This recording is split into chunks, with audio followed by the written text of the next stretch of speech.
Hello students, welcome to Magnet Brains. मैं हूं शिवानी शर्मा और मैं हूं आदर्श तिवारी। और इस वीडियो में हम क्या डिस्कस करने वाले हैं, तो इस वीडियो में हम डिस्कस करने वाले हैं अपने पूरे क्लास 12th मैथ्स का मास्टर प्लान। और ये क्या कैसा होगा इसको थोड़ा सा आगे बताएंगे शिवानी मैम। ओके। तो सबसे पहले तो आप लोग मुझे ये बताओ, आपका टर्म 1 एग्जाम कैसा गया?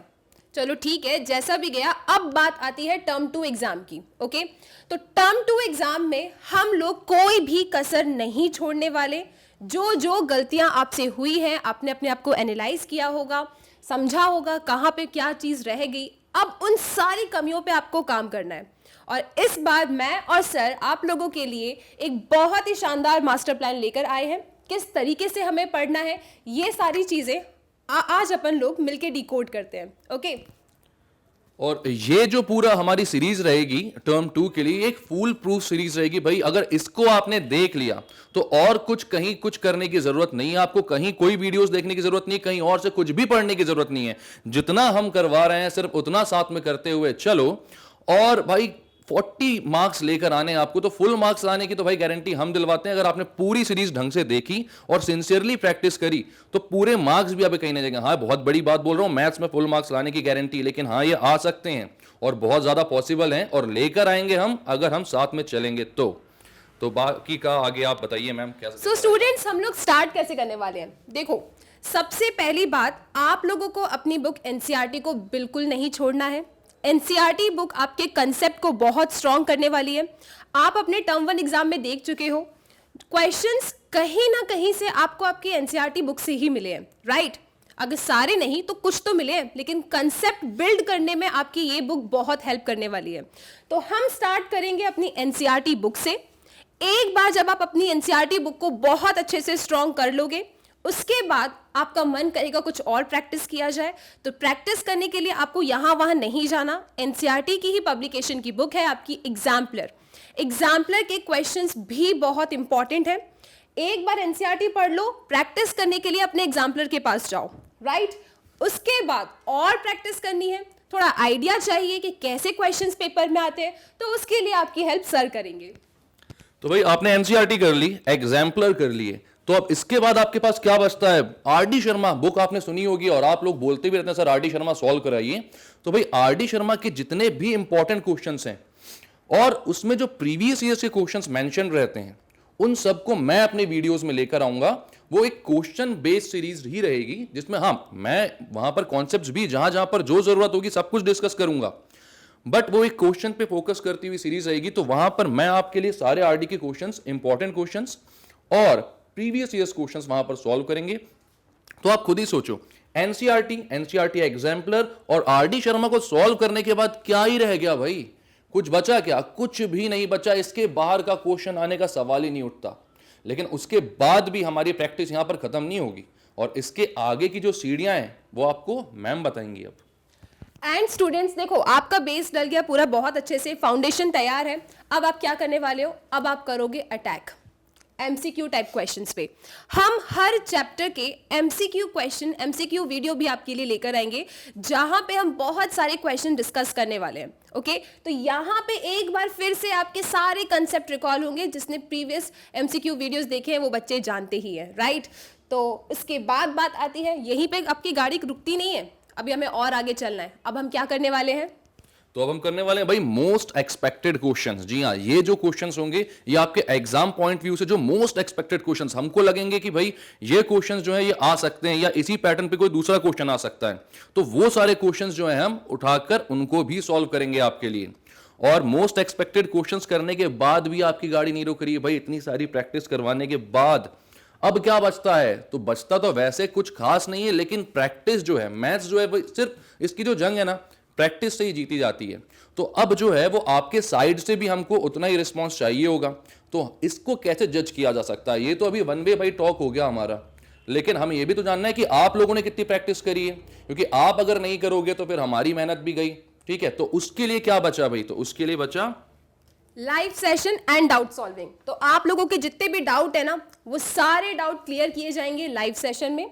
जो भी आपको परेशानी है, कुछ भी चाहिए, एक मोटिवेशन भी चाहिए ना, हम साथ में मोटिवेट भी होंगे, राइट? तो स्टार्ट करेंगे ये पूरी कहानी और इस तरीके से आप और हम साथ में मिलके प्रिपरेशन करने वाले हैं। ओके, टर्म 2 को छोड़ना नहीं है इस बार, बिल्कुल भी नहीं छोड़ना है। टर्म 2 में आग लगानी है, ठीक है। एंड स्टूडेंट्स देखो हमारी स्ट्रैटेजी क्या होने वाली है। हम जब भी मिलते हैं ना, हमारी सिर्फ एक ही स्ट्रैटेजी होती है, क्या? क्योंकि मैथ्स पढ़ना है ना, तो इसकी स्ट्रैटेजी यही है, कंसेप्ट को बनाओ बहुत ही ज्यादा स्ट्रॉन्ग। और जितनी भी आप लोगों के लिए स्टेप्स बनाई थी ना मैंने, वो किस लिए था? कंसेप्ट स्ट्रॉन्ग करने के लिए। एक बार कंसेप्ट पढ़ लिया ना बहुत अच्छे से, कुछ भी क्वेश्चन आ जाए आप सॉल्व कर सकते हो, कहीं से भी आ जाए, राइट? क्योंकि वही तो चीजें हैं, वही तो लॉजिक लगाना है, क्या ही ट्विस्ट करेंगे, राइट? सो कंसेप्ट को करेंगे बहुत ही ज्यादा स्ट्रॉन्ग। कैसे करने वाले हो? वही बात, क्वेश्चंस पे अटैक करके। आप अपने क्वेश्चंस पे अटैक करो, मतलब बहुत सारी प्रैक्टिस करो। और प्रैक्टिस की यहाँ पे बिल्कुल कमी नहीं है, बहुत सारी सोर्सेस आप लोगों के लिए यहाँ मैग्नेट ब्रेन्स पे अवेलेबल है। ओके स्टूडेंट्स, और एक बात मैं आपको बताना चाहती हूँ, हम स्टार्ट साथ में करेंगे। ओके, हम लोग स्टार्ट अपनी प्रिपरेशन साथ में करेंगे और एंड भी साथ में करेंगे। हर बार जैसे मैं कहती हूँ, आपका एग्जाम अकेला नहीं है, हमारा भी एग्जाम है। ओके, तो हम साथ में पढ़ाई करेंगे और साथ में ख़त्म करेंगे इस पूरे कोर्स को, इस पूरी जर्नी को बहुत ही अच्छे तरीके से एंजॉय करेंगे।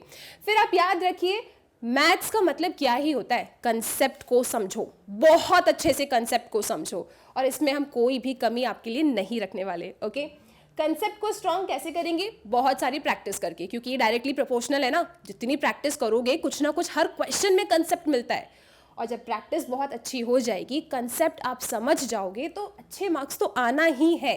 तो इसकी आप कोई टेंशन मत लो। ओके, अच्छे और बहुत अच्छे मार्क्स लेकर आने भाई अपन को, ठीक है। लेकिन फिर भी कई लोगों के दिमाग में ये डाउट अभी होगा कि हमें बोला तो जा रहा है कि सब्जेक्टिव टाइप पेपर होगा, ठीक है, लेकिन आगे का सिनेरियो किसने देखा है? किसी को नहीं पता। अब हो सकता है कि सब्जेक्टिव पेपर ना होकर क्वेश्चंस ऑब्जेक्टिव आ जाए, ऑब्जेक्टिव टाइप पेपर हो जाए। तो भाई इसके लिए हमको क्या करना है? हमने अभी सारी प्रैक्टिस अगर सब्जेक्टिव की कर दी, पेपर ऑब्जेक्टिव आ गया तो भी हम फंस गए, और सारी प्रैक्टिस ऑब्जेक्टिव की कर दी और पेपर सब्जेक्टिव आ गया तो भी हम फंस गए।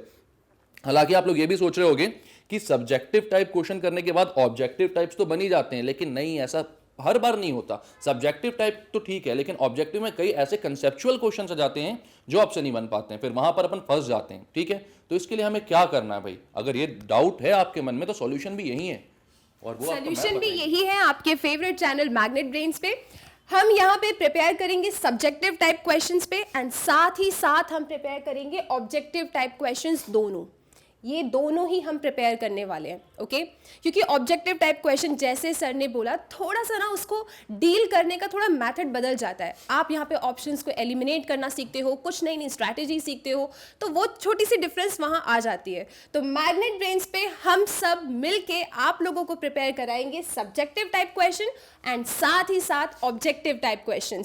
ओके स्टूडेंट्स, सो अब बात आती है आपकी मार्किंग स्कीम की।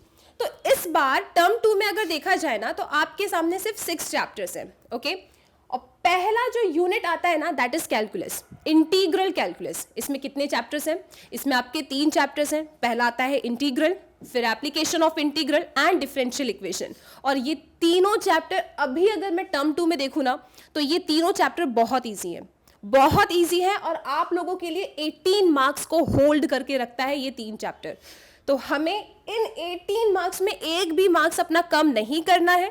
इन तीनों चैप्टर को बहुत अच्छे से पढ़ना है, क्योंकि तीनों आपस में ना कनेक्टेड है। आप एक चैप्टर अच्छे से पढ़ोगे ना, उन दो को आप कर ही लोगे, और आपका मन करेगा कि मैं कर ही लूँ इस चैप्टर को बहुत अच्छे से, राइट? तो 18 मार्क्स में हम एक भी मार्क्स से कॉम्प्रोमाइज नहीं करेंगे। 18 ऑन 18 हमें कैलकुलस में स्कोर करना है। ओके, अब इसके बाद जो आपका आती है यूनिट, वो है वेक्टर्स एंड 3D ज्योमेट्री। भाई तो 3D ज्योमेट्री का इंट्रोडक्शन आपने क्लास 11th में पढ़ा हुआ है। वेक्टर से भी आप काफी ज्यादा फैमिलियर हो गए, फिजिक्स वगैरह में आपने पढ़ा होगा, लेकिन फिर भी ये सब पढ़ने के बाद भी ये जो चैप्टर है कई लोगों को टफ लगता है भाई। अब ये सिर्फ उन्हीं लोगों को टफ लगता है जिनके कंसेप्ट्स अच्छे नहीं बने हुए होते हैं। अगर हम यहां पर सारे कॉन्सेप्ट्स पे इतनी मेहनत कर रहे हैं, तो भाई इसका एक भी क्वेश्चन ऐसा नहीं होगा, लिख कर ले लो, जो आपसे नहीं बनेगा। बहुत इजीली आप इसके सारे क्वेश्चंस को सॉल्व कर सकते हो, और ये जो 14 मार्क्स है ना, ये पके पकाए हैं फिर आपके लिए। यहां पर हम इतना आपका कंसेप्ट बिल्ड कर देंगे कि कोई भी क्वेश्चन वेक्टर का कहीं से भी उठकर आ जाए ना, तो भाई आप ये नहीं बोलोगे कि सर ये पहले देखा नहीं है मैंने, या फिर ऐसा कंसेप्ट मैंने पहले पढ़ा नहीं है। जो भी क्वेश्चन आएगा आप मक्खन मलाई के समान उसको आराम से सॉल्व कर सकते हो। ठीक है। तो भाई ये 18 और 14 की प्रिपरेशन हो गई, अपने इतने मार्क्स अपने जेब में हैं, अब क्या बचता है? अब बचता है प्रोबेबिलिटी, और प्रोबेबिलिटी बहुत ही ज्यादा इजी तरीके से हम पढ़ने वाले हैं, राइट? कितने मार्क्स का है? 8 मार्क्स का है। यहाँ पे भी कोई मार्क्स की कॉम्प्रोमाइजेशन नहीं होगा, हम सारे मार्क्स अटेन करेंगे। ओके, तो बस इतना सही आपका सिलेबस है, राइट? और कितने मार्क्स हैं? वो ही आपके 40 मार्क्स हैं। फिर इंटरनल तो आप लोग जानते ही हो, जैसा भी होता है आपके स्कूल के हाथ में है, आप बहुत अच्छे तरीके से वहाँ मेहनत कीजिए, आपको 100% फुल मार्क्स मिलते ही है वहाँ पे। तो आपकी मेहनत क्या है? आपकी मेहनत है 40 मार्क्स की। ओके, तो 40 मार्क्स हमें बैंग ऑन पूरे 40 ऑन 40 लेके आना है, राइट? फिर बात करते हैं अपन अपने सिलेबस की। तो सिलेबस सर बताइए। तो सिलेबस भाई यहां पर जो हम फोकस करने वाले हैं ना, वो बेसिकली जो आपका रिड्यूस सिलेबस है उस पे हम बहुत ज्यादा फोकस करेंगे, ठीक है। तो जो भी आपके डिलीटेड टॉपिक्स हैं ना, जो भी आपके डिलीटेड टॉपिक्स हैं उसको हम लोग बिल्कुल भी नहीं छेड़ने वाले हैं। यहां पर जितने आपके टॉपिक्स नहीं आ रहे हैं उसको हम यहां नहीं पढ़ेंगे, जो टर्म 2 के हम वीडियोस बनाएंगे, क्योंकि क्यों खामखा मेहनत करनी भाई, जब वो आ नहीं रहा है, हमें लाने अपने 40 मार्क्स से मतलब है, वो पूरे हम लेकर आएंगे। तो जो यहां पर मैं सबसे पहली बार बात करना चाह रहा हूं भाई इंटीग्रल्स की, तो इंटीग्रल्स में जो अपने इनडेफिनेट इंटीग्रल्स है उसमें जो टाइप ऑफ इंटीग्रल्स आपके हटे हुए हैं वो कौन से हैं? तो वो इस टाइप के हैं भाई, integration of under root a x square plus b x plus c का इंटीग्रेशन, या फिर a x plus b under root a x square plus b x plus c का इंटीग्रेशन। हालांकि ये होते बहुत ईजी हैं, एक आध वीडियो में इसको खत्म किया जा सकता है, लेकिन क्यों छेड़ना अभी? तो अभी हम इनको तो बिल्कुल भी नहीं करने वाले हैं, ठीक है। और definite integral as a limit of sum, तो ये वैसे भी कई लोगों को बहुत टेंशन दे रही थी। अच्छी बात है कि ये जो सीरीज है हटी गई है यहाँ पर, ठीक है। तो इतना पोर्शन अगर हट गया तो बाकी जो बचा पोर्शन है उसको सॉल्व करने के लिए हमारे पास टाइम भी ज्यादा होगा, हम सिर्फ उस पर फोकस करेंगे तो उसकी प्रैक्टिस भी बहुत ज्यादा अच्छी हो जाएगी भाई, ठीक है। तो अब इसके बाद का जो टॉपिक्स आ रहे हैं, सेकंड अपना एप्लीकेशन ऑफ इंटीग्रल्स, भाई ये बहुत ही ईजी चैप्टर है, और ये और भी इजी बन जाता है क्योंकि यहां पर पोर्शन है जो भाई थोड़ा सा आपका डिलीटेड पोर्शन भी आ जाता है। तो यहां area between any of the two above said curves जो है वो हट चुका है। तो अगर ये हट गया तो इसके बाद जो बचा पोर्शन है ना, वो बहुत ही इजीली आप सॉल्व कर सकते हो, ठीक है। वैसे भी मैं आपको सच सच बात बताऊं कि इससे पहले जो मैम ने बोला कि प्रोबेबिलिटी हम बहुत इजी ढंग से पढ़ेंगे, तो यहां पर प्रोबेबिलिटी जो होता है वो बहुत कंसेप्चुअल चैप्टर होता है, ठीक है। लेकिन मैम का पढ़ाने का तरीका ऐसा है कि आपको वो बहुत इजीली समझ में आ जाएगा। तो यहां पर भी जो हम कंसेप्ट्स पढ़ेंगे वो इतने अच्छे से पढ़ेंगे भाई कि सारी चीजें आपको बहुत ही अच्छे से क्रिस्टल क्लियर वे में हो जाएंगी, समझ में आ जाएंगी। इसके बाद जब हम आर डी शर्मा के क्वेश्चन सॉल्व करेंगे तो जो कुछ बची कुची कसर है अगर भाई, तो वहां पर सारी की सारी पूरी हो जाएगी, कुछ भी चीज नहीं छूटेगी आपसे, ठीक है। इसके बाद क्या है? डिफरेंशियल इक्वेशंस, ठीक है। तो डिफरेंशियल, ये कैलकुलस की टॉपिक है भाई पूरे अभी तक, ठीक है। तो यहां पर क्या है? Differential equations. यहां पर सबसे पहले जो कटा हुआ टॉपिक है formation of differential equation whose general solution is given. तो भाई ऐसे टॉपिक्स, ऐसे जिनके ऐसे डिफरेंशियल इक्वेशन के जनरल सॉल्यूशन गिवन है, अच्छा टॉपिक होता है वैसे तो ये, लेकिन इसको हटा दिया गया है अगर, तो अच्छी बात है भाई, ठीक है। Solution of linear differential equation of the type dx by dy plus px equals to q, तो ये वाला पोर्शन भी हट गया, तो एक और टेंशन दूर हो गई आपकी, ठीक है। ये दोनों ही ठीक टॉपिक्स थे वैसे, लेकिन हट गए हैं तो हमें इस पर मेहनत नहीं करनी। तो बाकी जो अपने जो टाइम बचा हुआ है उसमें हम दूसरे टॉपिक्स में मेहनत करेंगे ना भाई, ठीक है। अब इसके बाद क्या है? वेक्टर्स में, तो वेक्टर में स्केलर ट्रिपल प्रोडक्ट हटा है, ये इतना ज्यादा खास मायने रखता भी नहीं है वैसे, ठीक है। अब हट गया है, इसको हम पढ़ना भी नहीं है, बढ़िया है। इसके बाद 3 डायमेंशनल ज्योमेट्री, इसमें angle between 2 lines 2 planes a line and a plane, तो ये काफी आईएमपी टॉपिक थे, ठीक है। लेकिन ये इस बार के लिए आपके हटे हुए हैं, तो इस पर भी ध्यान हम नहीं देंगे, इसको छोड़कर बाकी जो बचे हुए पोर्शन है उस पर हम ध्यान देंगे, ठीक है। इसके बाद प्रोबेबिलिटी, प्रोबेबिलिटी में mean and variance of random variable binomial probability distribution, तो ये काफी ज्यादा मतलब ये भी अच्छा टॉपिक है भाई। ये जो हट गया है काफी ज्यादा पोर्शन अपना कैरी करता है प्रोबेबिलिटी चैप्टर में। हालांकि इसके बाद भी बहुत सारे कंसेप्चुअल क्वेश्चंस बचेंगे आपके पास प्रोबेबिलिटी को सॉल्व करने के लिए। ये वाले जो क्वेश्चंस थे ना, थोड़े से फॉर्मूला लगाकर सॉल्व हो जाते थे वैसे इजीली, ठीक है, और नंबर भी अच्छे आ सकते थे इसमें, लेकिन इन्हें हटा दिया है। तो यहां पर अब आपके पास जो प्रोबेबिलिटी में बचा है ना, वो कंसेप्चुअल क्वेश्चंस बचे हैं जिनको बहुत अच्छे तरीके से समझना पड़ेगा, और वो जो है वो मैम आपको इतने इजीली समझाएंगी कि भाई आपको कहीं और कुछ देखने की जरूरत नहीं पड़ेगी। इतना इजीली कोई नहीं समझाता जैसा मैंने मैम के प्रोबेबिलिटीज के एनसीईआरटी एग्जाम्पलर के वीडियोस देखे हैं, तो इतना मेरे को मालूम है, ठीक है। मैम आइए, बाकी का आप बताइए प्लीज। ओके स्टूडेंट्स, तो आई होप सिलेबस आपका बिल्कुल अच्छे तरीके से क्लियर है। और जैसे मैंने आपको स्टार्टिंग में कहा था, हमें अपनी बुक एनसीईआरटी पे बहुत अच्छे से फोकस करना है। तो एनसीईआरटी बुक मैं आपको सॉल्व करा रही हूँ, ओके। और यहाँ पे ध्यान दीजिए, जो भी एक्सरसाइज आपकी डिलीटेड है ना, उन्हें हमें नहीं पढ़ना। तो क्या एक्सरसाइज डिलीटेड है, कौन सा एग्जाम्पल हमें नहीं पढ़ना, कौन से एक्सरसाइज के कौन से क्वेश्चंस डिलीटेड है, ये बहुत अच्छे से मैंने स्टडी किया है। और जब मैं आपको बुक पढ़ाऊंगी उस समय पे भी आपसे वो चीज़ें कैंसिल करवाऊंगी, तो आप उसे मत कीजिएगा, राइट। तो यहाँ पे अगर हम ध्यान दें, कुछ ऐसी एक्सरसाइजेस हैं इस सिलेबस में जो पूरी तरीके से गायब है, आपको उसका एक क्वेश्चन नहीं पढ़ना। तो अगर आपके पास अभी एनसीईआरटी बुक है तो आप इन्हें कैंसिल आउट करते चलिए। जैसे कि आपकी exercise 7.8, right, limit of a sum गया, राइट, आपको इसे नहीं पढ़ना। तो वैसे भी बहुत ज़्यादा टाइम कंज्यूमिंग होता था, ये कैंसिल आउट हो चुका है। 7.8 एक्सरसाइज मतलब लिमिट ऑफ अ सम हम नहीं पढ़ने वाले। तो इसी पे बेस्ड जो एग्जाम्पल्स होंगे या फिर आपके मिसलिनियस एक्सरसाइज है उसमें जो क्वेश्चंस होंगे, ये अंडरस्टूड है, आपको उन्हें कैंसिल आउट करना है। ओके, फिर बात करते हैं 8.2, सबसे ज्यादा इजी चैप्टर जो आप लोगों के लिए किया है ना टर्म 2 में, that is chapter number 8, right. 8.1 की एक्सरसाइज बहुत ही आराम से आप खुद ही सॉल्व कर लोगे, लेकिन मैं आपको वो पढ़ाने वाली हूँ, उसकी टेंशन मत लो आप लोग। 8.2 में ऐसा कुछ टफ नहीं था, लेकिन ये भी कैंसिल आउट हो चुका है, तो बहुत अच्छी बात है, राइट। 8.2 एक्सरसाइज आपको एक भी क्वेश्चन उसका नहीं पढ़ना है, पूरी तरीके से वो एक्सरसाइज आपकी डिलीटेड है।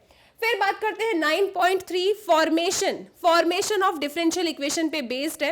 ये एक्सरसाइज भी कैंसिल है, इस पे भी क्वेश्चंस पहले आया करते थे, लेकिन अब हमें पुरानी बातों को याद नहीं करना है, पूरे तरीके से कैंसिल है। आप इस पे भी बहुत बड़ा सा कट बना सकते हैं, राइट। फिर हम बात करते हैं अपनी 13.5, बहुत सारे क्वेश्चन है इस एक्सरसाइज में, यहाँ तो मैंने कुछ के स्क्रीनशॉट लगाए हैं, सारे ही क्वेश्चंस डिलीटेड है। ओके, तो ये कुछ ऐसी एक्सरसाइज हैं जो पूरे तरीके से डिलीटेड है, तो आपके लिए सिलेबस थोड़ा सा तो कम हुआ है, राइट। ओके, फिर बात करते हैं कुछ एक्सरसाइज या कुछ चैप्टर्स ऐसे हैं जिसमें पूरे क्वेश्चंस डिलीटेड नहीं है, लेकिन उस एक्सरसाइज के कुछ कुछ क्वेश्चंस डिलीटेड हैं। तो आप चाहो अभी तो इसका स्क्रीनशॉट ले सकते हो, लेकिन जब मैं आपको ये चैप्टर्स पढ़ाऊंगी तब आपको अपने पास एनसीईआरटी बुक को रखना है। हम उसी समय पे और डिस्कस करेंगे कि कौन सा क्वेश्चन कैंसिल आउट है और वहां पे उसे कैंसिल करते चलेंगे। ओके, तो कुल मिला के आपको अपनी प्रिपरेशन में सिर्फ इतना याद रखना है कि जो हमारा सिलेबस है ना, हम एकदम उस पर स्टिक रहने वाले हैं। आपका 2021-2022 के सिलेबस में जितने भी टॉपिक्स रिड्यूस्ड हैं, हम उस पर फोकस नहीं करेंगे। पूरा प्रिपरेशन, ये पूरा डेडिकेटेड वीडियो रहने वाला है आप लोगों के लिए टर्म 2 का, ओके, क्योंकि आपने और हमने आपको प्रॉमिस किया है 40 on 40 इन मैथ्स, राइट। अब इसके लिए ये सब तो डिस्कशन हो गया, अब जरा टाइम टेबल की बात करते हैं कि मैम इतने सारे जो आपने हमें स्टेप्स बताया ना, आखिरकार कब और कैसे अपने कदम को आगे बढ़ाना है, राइट। तो स्टार्ट करते हैं टाइम टेबल में। दिसंबर जितना भी आपको आराम करना था आप कर चुके हैं। टर्म 1 एग्जाम आई थिंक खत्म हो चुके हैं और काफी समय हो गया है। अब फिर से बारी है अपनी प्रिपरेशन स्टार्ट करने की। देखा जाए अगर हम रफली लेके चले ना, तो आपका पेपर कहीं ना कहीं आप ऐसा मान के चलो कि मार्च एंड आपके लिए डेडलाइन है, ओके। मार्च एंड तक आपका सब कुछ हो जाना चाहिए। तो हम लोग थोड़ा सा कम समय अपने लिए लेके चलेंगे, हम 2.5 मंथ्स लेके चलेंगे कि इतने समय में हमें सब कुछ फिनिश करना है, राइट। क्योंकि एंड में क्या करना है आपको, लाइव सेशंस, राइट।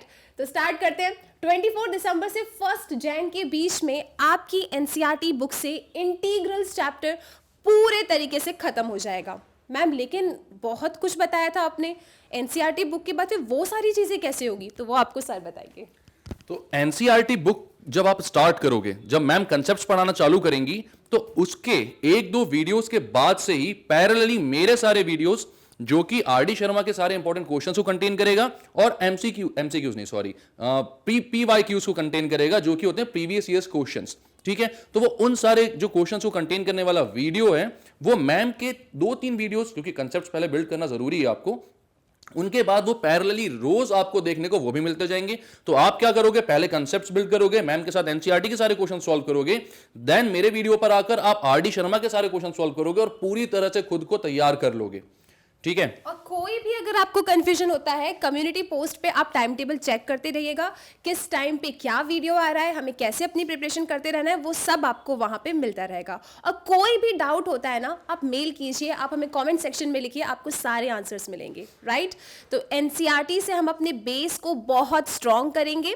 जब एक बार आपका बेस स्ट्रांग हो जाएगा, फिर आप सर के हाथों में हैं, राइट। सर आपको बहुत अच्छे खासे क्वेश्चंस यहाँ वहाँ से बहुत मेहनत कर रहे हैं, वो बहुत ही इंपॉर्टेंट क्वेश्चंस आप लोगों के लिए लेकर आ रहे हैं, जिसमें कुछ अलग कंसेप्ट लग रहा है, सो दैट आप हर एंगल से सोचो और पेपर में बहुत अच्छा काम करके आओ, राइट। इसके बाद 2 जैन से 5 जैन के बीच में टाइम स्पेन कम है, लेकिन इसमें आपका एप्लीकेशन ऑफ इंटीग्रल हो जाएगा, क्योंकि उसमें सिर्फ 2 ही एक्सरसाइज थी, जिसमें से एक तो आपकी डिलीटेड है और बहुत ही ज्यादा इजी। जैसे कि आपका टर्म 1 में सबसे इजी चैप्टर क्या था, कमेंट सेक्शन में बताना। मेरे लिए तो एलपीपी था।